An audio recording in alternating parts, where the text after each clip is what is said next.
장무기는 직접 키를 잡고 서쪽으로 방향을 틀었다. 한참을 항진하다 뒤돌아보니 멀리 영사도 해변의 정박한 배들은 이제 하나의 점이 되어 잘 보이지도 않았다. 그제야 일행은 마음이 놓였다. 장무기는 아소에게 키잡이 역할을 넘기고 선실로 들어가 아리의 증세를 살펴보았다. 아리는 상태가 호전되지도 그렇다고 악화되지도 않은 채 혼수 상태에 빠져 있었다. 혹시나 함선 안에 쓸만한 약재가 있는지 기대하며 이곳저곳을 뒤져보았지만 헛수고였다. 이때 자삼용왕 다이치스는 뱃머리에 우두커니 선 채 망망대해를 바라보고 있었다. 장무기가 갑판에 올라왔으나 그녀는 뒤돌아보지도 않았다. 그렇게 일행은 아무 일 없이 영사도에서 백리나 벗어났다. 장무기는 사손과 조민을 불러 말했다. 이대로 중원 땅에 상륙하고 나서 포로들을 돌려보내는 것이 안전할 듯 싶습니다. 그러나 사손이 반대하고 나섰다. 이만큼 멀리 떨어졌으면 저들이 추격해오고 싶어도 우리를 따라잡지 못할 거다. 그러니 여기서 포로들을 돌려보내자꾸나. 미우나 고우나 저들은 페르시아 총교의 순회 인물들이다. 이 이상 총교단과 척을 지는 것은 안 된다. 결국 장무기는 양부의 말에 따라 포로들을 놓아주기로 결심했다. 그는 평등왕과 공덕왕 그리고 장화왕과 묘풍사의 혈도를 차례차례 풀어주면서 연신 미안하다는 말로 사과했다. 그렇게 풀려난 포로들이 뒤따라 붙은 종선으로 뛰어내릴 때 묘풍사가 말했다. 성화령 6자루는 우리가 관리하던 보물들이요. 그것을 잃어버리면 죄가 크니 반환해 주시기 바라오. 그러자 사손이 딱 부러지게 거절했다. 성화령은 중토 명교의 물건이요. 잃어버린 물건이 오늘 본주인에게 돌아왔는데 당신들이 무슨 염치로 다시 가져가겠다는 말이요? 하지만 묘풍사는 그냥 물러서지 않고 끈덕지게 성화령을 돌려달라고 요구했다. 그 모습을 지켜보던 장무기는 오늘 이들을 굴복시키지 않았다가는 훗날 뒤탈이 생길 것이라 생각하고 묘풍사에게 말했다. 우리가 성화령을 넘겨주는 것은 그리 어렵지 않으나 그대들이 성화령을 제대로 보관하지 못할까 걱정스럽소. 성화령은 명교의 보물인데 혹시라도 다른 사람에게 빼앗기기라도 한다면 큰일 아니겠소? 그럴 바에야 차라리 중토 명교가 보관하는 것이 낫지 않겠소? 그 말을 듣고 묘풍사가 불같이 화를 냈다. 무슨 가당치도 않은 말을 하는 것이오. 성화령이 우리 사자들 수중에 있는데 어느 누가 함부로 탈취해 갈 수 있단 말이오. 그러자 장무기가 가볍게 코웃음치며 대꾸했다. 못 믿겠으면 어디 한번 시험해 보시겠소? 그러면서 장무기가 성화령을 모두 꺼내 묘풍사에게 고스란히 넘겨주었다. 그러자 묘풍사는 환하게 웃으며 고맙다고 인사하고 성화령을 건네받으려 했다. 그렇게 성화령이 막 묘풍사 손에 들어갈 찰나 느닷없이 장무기가 양손을 뻗어 묘풍사 손에 잡힌 성화령을 한꺼번에 자기 품으로 당겨 빼앗아왔다. 그러자 대경실색한 묘풍사가 벌컥 화를 내며 소리쳤다. 이건 비겁한 짓이오. 내가 단단히 부여잡지도 않았잖소. 장무기는 빙그레 웃으며 답했다. 그럼 다시 해보시죠. 그러면서 성화령 6자루를 다시 한번 묘풍사에게 건네줬다. 묘풍사는 우선 성화령 넉 자루를 품속에 집어넣고 남은 2자루를 양손에 각자 하나씩 잡았다. 그러고는 덮쳐오는 장무기 왼손을 무섭게 내려쳤다. 그런데 어떻게 된 일인지 명중되어야 할 손이 갑자기 사라지더니 어느새 자기 오른팔뚝을 움켜잡는 것이 아닌가. 그러고는 장무기 몸쪽으로 묘풍사를 사납게 잡아당겼다. 그러면서 오른손으로 묘풍사의 왼팔뚝을 잡아 묘풍사의 양손을 손뼉 치듯 합장을 했다. 그러자 퍽 하는 소리와 함께 성화령 2자루가 맞부딪히면서 듣는 사람의 가슴이 뒤흔들리도록 엄청난 충격음이 발생했다. 그 순간 장무기가 묘풍사의 양팔뚝에 웅대한 진기를 흘려보냈다. 그러자 묘풍사는 양팔뚝이 마비되기 시작하더니 온몸에서 기력이 송두리째 빠져나가는 것 같았다. 결국 묘풍사는 쥐고 있던 성화령 2자루를 떨어뜨리며 탈진하고 말았다. 장무기는 여유만만하게 묘풍사의 품속으로 손을 넣어 나머지 성화령 넉 자루를 끄집어냈다. 그런 다음 바닥에 떨어뜨린 2자루마저 주워들고 묘풍사에게 물었다. 어떻소? 한 번 더 해볼 테요? 그 말을 듣고 탈진해서 맥없이 바닥에 주저앉은 묘풍사가 장무기를 올려다보며 고개를 내저었다.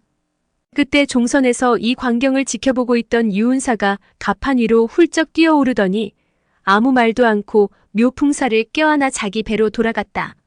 이윽고 종선 돛대에 도폭이 활짝 펼쳐졌다.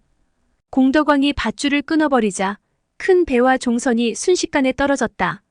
그렇게 배는 순풍을 타고 서쪽으로 치달리기 시작했고 두 배 사이는 점점 멀어져 갔다. 얼마쯤 지났을까? 갑자기 뱃머리에 우두커니 서있던 다이치스가 호통을 쳤다. 이놈들이 어딜 감히. 그 말이 떨어지기 무섭게 다이치스가 바닷물 속으로 뛰어들었다. 깜짝 놀란 장무기가 다이치스가 뛰어든 바다를 내려다보자 곧이어 그 자리에서 한 가닥 붉은 핏물이 솟구쳐 올랐다. 그리고 이어서 그리 멀지 않은 수면 위로 핏물이 용솟음쳤다. 그렇게 잠깐 사이에 핏물은 모두 6줄기나 솟구쳐 올라 수면을 벌겋게 물들였다. 잠시 후 물보라치는 소리와 함께 다이치스가 입에 단도 한 자루를 물고 물속을 뚫고 뛰어올랐다. 그제야 일행은 방금 무슨 일이 벌어졌는지 내막을 알아차렸다. 교활한 페르시아인들이 도폭을 당겨 올려 떠날 준비를 하면서 활짝 펼쳐진 도폭으로 눈을 가리게 하고 잠수에 능한 사람들을 보낸 것이다. 그리고 그들은 배전에 달라붙은 채 공덕왕을 비롯한 포로들이 종선으로 옮겨 탈 때까지 기다렸다가 창으로 배 밑바닥에 구멍을 뚫어 침몰시키려 한 것이다. 그런데 다이치스가 배전 곁에서 잠수부들이 토해낸 공기방울이 수면 위로 떠오르는 것을 발견하고 바닷속으로 뛰어들어 순식간에 잠수부 6을 모조리 처치해버린 것이다. 그러나 아직 안심하기는 일렀다. 사손이 다이치스에게 자세한 설명을 들으려는 순간 갑자기 배꼬물 쪽에서 굉음이 터지며 고요한 바다를 뒤흔들어 놓았다. 뒤이어 다시 한번 요란한 폭발음이 들리더니 시커먼 연기가 자욱하게 피어올랐다. 마치 한포 사격에 얻어맞은 듯 선체가 무섭게 요동치기 시작했다. 다이치스가 급히 배꼬물 쪽으로 달려갔다. 거기서 본 것은 폭발로 선미에 큼지막한 구멍이 뚫리고 바닷물이 용솟음쳐 들어오는 모습이었다. 거기다 배를 조종하던 방향타는 산산조각으로 부서진 채 벌써 어디로 날아갔는지 흔적조차 없었다. 다이치스가 분노에 못 이겨 이를 뿌드득 갈아붙였다. 이 죽일 놈들이 배 밑바닥에 구멍을 뚫는 줄만 알았지 선미의 폭약주머니까지 매달아 놓았을 줄은 꿈에도 몰랐구나. 그러나 후회해도 이미 늦은 뒤였다. 다행히 일행이 탄 배는 페르시아 원양 선박이라 선체 규모가 무척 커서 한동안 가라앉을 우려는 하지 않아도 되었다. 하지만 그건 단지 죽음을 맞이할 시간을 조금 늦추는 것에 불과했다. 그때 갑자기 다이치스가 아소를 향해 페르시아 말로 몇 마디 건넸다. 그러자 아소 역시 페르시아어로 대꾸했다. 다른 사람들은 이들이 무슨 대화를 나누고 있는지 궁금했지만 알아들을 수 없었다. 두 사람은 서로 일문일답을 주고받는 동안 점점 심각한 표정으로 바뀌어갔다. 그러면서도 대화 도중 아소는 흘깃거리며 장무기를 봤다. 그렇게 두 사람은 반나절이 지나도록 옥신각신하며 심하게 말다툼을 벌이는 듯 싶었다. 얼마쯤 지났을까?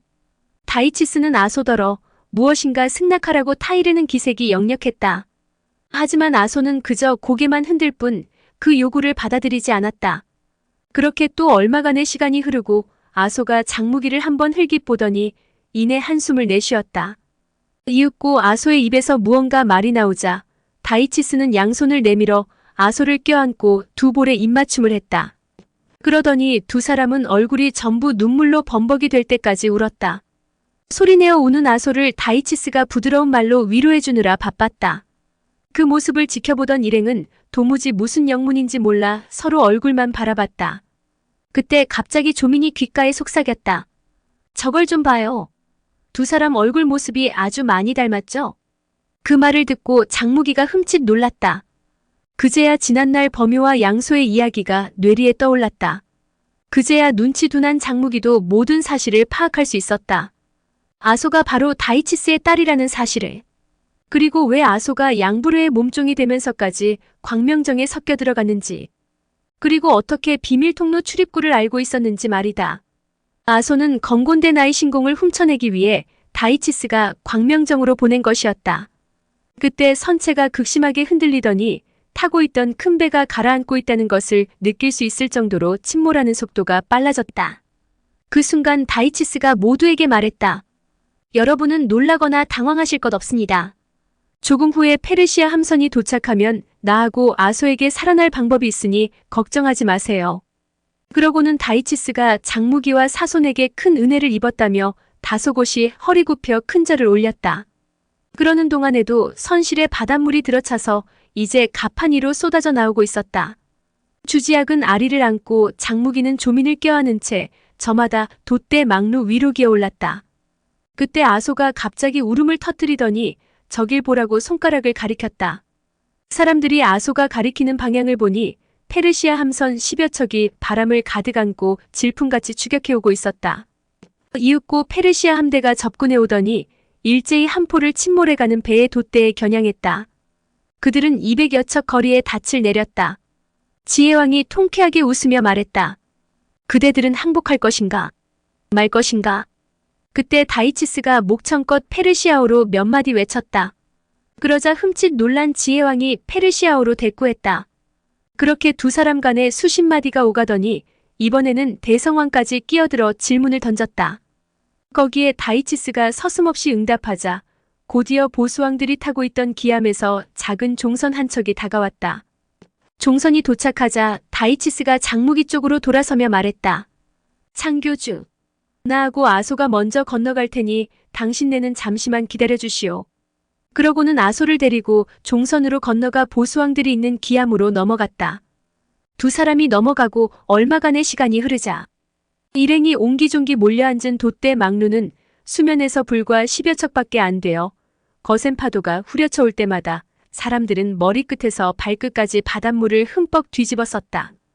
그때 갑자기 페르시아 함대 쪽에서 함성이 터져 나왔다. 그 환희에 찬 함성은 기암 한 척에서만 터진 게 아니라 10여 척 함대 전체에서 한꺼번에 울려 나왔다. 흠칫 놀란 장무기 일행은 두 눈의 내력을 끌어올려 기암을 응시했다. 그때 페르시아 함대에서 울려 퍼지던 환호성이 뚝 멈추더니 함상 가판 위에 있는 모든 사람이 일제히 무릎 꿇고 엎드려 이마를 조아리는 모습이 보였다. 기암 쪽을 향해 대례를 올리고 있는 것이다. 기암에 있던 12보수왕도 뱃머리에 나란히 꿇어 엎드렸다. 그리고 12개의 걸상 가운데 중앙에 자리 잡은 걸상에는 한 사람이 단정하게 앉아 있었다. 그 사람은 바로 아소였다. 고요한 바다 위에 또 한 차례 환호성이 울려 퍼지더니 무릎 꿇었던 페르시아인들이 모두 일어섰다. 그리고 그 환호성은 그칠 줄 모르고 끊임없이 터져 나왔다. 한참이 지나서 다시 한 척의 종선이 노를 저어 이쪽으로 건너왔다. 뜻밖에도 작은 배 한복판에 다소곳이 앉은 사람은 바로 아소였다. 아소가 일행에게 손짓을 보내며 말했다. 창교주님, 이제 저쪽 큰 배로 옮겨 타셔도 페르시아 명교 사람들은 절대로 여러분을 해치지 않을 거예요. 그때 사손이 무슨 생각을 했는지 불쑥 질문을 던졌다. 아소, 너 페르시아 명교 교주가 된 것이냐? 아소는 한동안 고개 숙인 채 대꾸가 없었다. 잠시 후 아소의 두 눈에서 수정처럼 맑은 눈물이 방울져 배어나더니 어느새 눈물은 배곡같이 하얀 뺨을 타고 주르르 흘러내렸다. 그 모습을 보고 장무기는 심장이 내려앉는 것 같았다. 그렇게 장무기 일행은 12보수왕이 타고 있는 기암으로 건너갔다. 장무기 일행이 기암에 오르자 아소가 사람들에게 뭐라고 지시했다. 그러자 사람들이 미리 준비해둔 수건이며 음식들 그리고 마른 옷가지 등을 공손히 대령했다. 일행은 그들이 안내하는 대로 선실에 따라 들어가 젖은 옷을 갈아입었다. 장무기가 들어선 곳은 면적이 엄청나게 커다란 선실이었다. 장무기는 수건을 들고 바닷물에 젖은 몸을 닦아냈다. 그때 선실문이 열리더니 아소가 들어왔다. 아소는 양손에 남자 속옷과 겉옷을 가지런히 떠받들고 있었다. 교주 오라버니, 제가 시중 들 테니 옷 갈아입으세요. 그 말을 듣자 장무기는 가슴이 아파왔다. 너는 이미 총교 교주가 된 몸인데 어쩌자고 이런 일을 또 하려는 거냐? 아소가 가라앉은 목소리로 대꾸했다. 교주 오라버니, 이게 마지막이에요. 오늘 이후 우리 두 사람은 두 번 다시 만날 수 없을 거예요. 제가 당신 시중을 더 들어드리고 싶어도 이젠 그럴 수 없어요. 그 말에 장무기는 말없이 아소에게 몸을 내맡겼다. 여느 때처럼 아소는 장무기의 옷을 갈아입히고 단추를 채워줬다. 그리고 허리띠를 두르게 하고 빗을 꺼내 단정하게 머리를 빗겨주었다. 장무기가 살며시 뒤돌아 아소를 바라보니 그녀는 눈물이 맺혀 금세라도 울 것 같았다. 그걸 본 장무기는 저도 모르게 아소의 가냘픈 허리를 휘감아 자기 품 안으로 끌어당겼다. 그러고는 조용히 아소의 입술에 입 맞췄다. 아소는 머리를 장무기 가슴에 기대며 조그맣게 속삭였다. 교주 오라버니.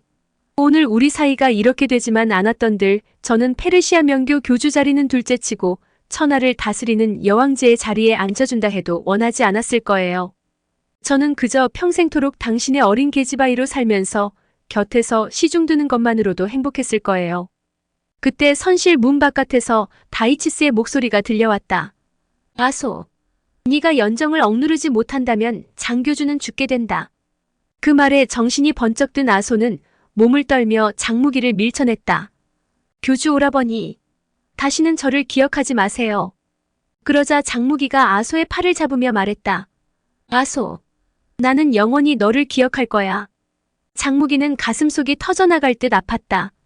아소.